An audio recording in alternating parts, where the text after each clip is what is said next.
Proof: if vector p is not a zero vector and vector q is not a zero vector, then we can say that vector p is parallel to vector w and vector q is orthogonal to vector w. Then vector p is the vector component of vector v parallel to vector w, and vector q is the vector component of vector v orthogonal to vector w. Let vector v and vector w be non-zero vectors. Then we can assume vector p is the orthogonal projection of vector v onto vector w. That shows the existence of such vector p. Then by definition, vector p is a scalar multiple of vector w. Let vector q equals vector v minus vector p. Vector q dot vector w equals vector v minus vector p dot vector w.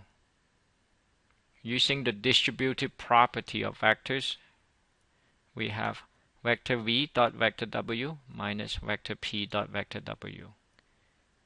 It equals vector v dot vector w minus the definition of vector p, which is the orthogonal projection of vector v onto vector w dot vector w, equals vector v dot vector w minus vector v dot vector w over vector w dot itself times vector w dot vector w, equals vector v dot vector w minus vector v dot vector w over vector w dot itself times vector w dot itself.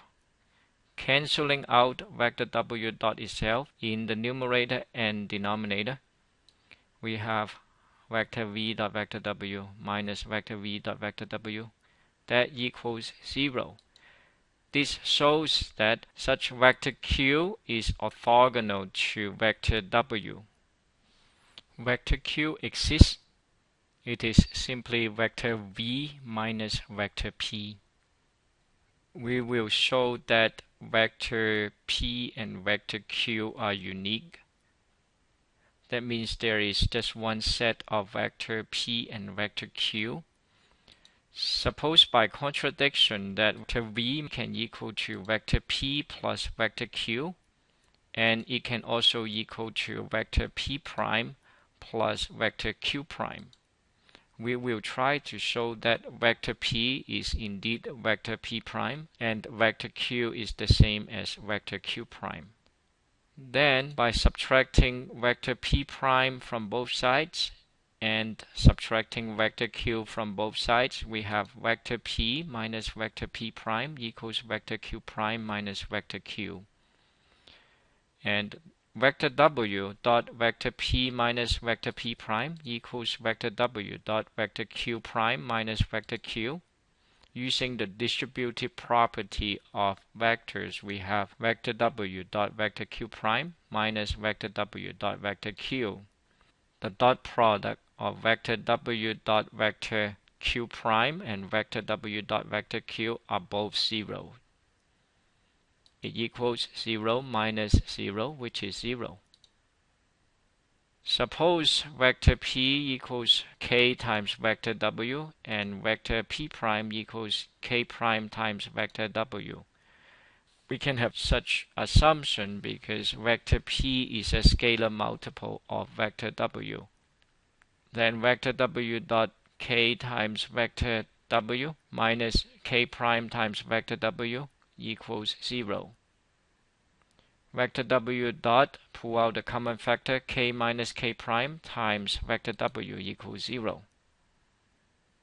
We can pull out the scalar k minus k prime times vector w dot vector w equals 0, which is k minus k prime times the magnitude of vector w squared equals 0. Since vector w is not a zero vector, the magnitude of vector w squared is not 0. That means k minus k prime must be 0. Adding k prime to both sides, k must equal to k prime. Thus, vector p must equal to vector p prime. And vector p minus vector p prime equals vector 0. And that equals vector q prime minus vector q. Therefore, vector q has to equal to vector q prime. And vector p and vector q must be unique.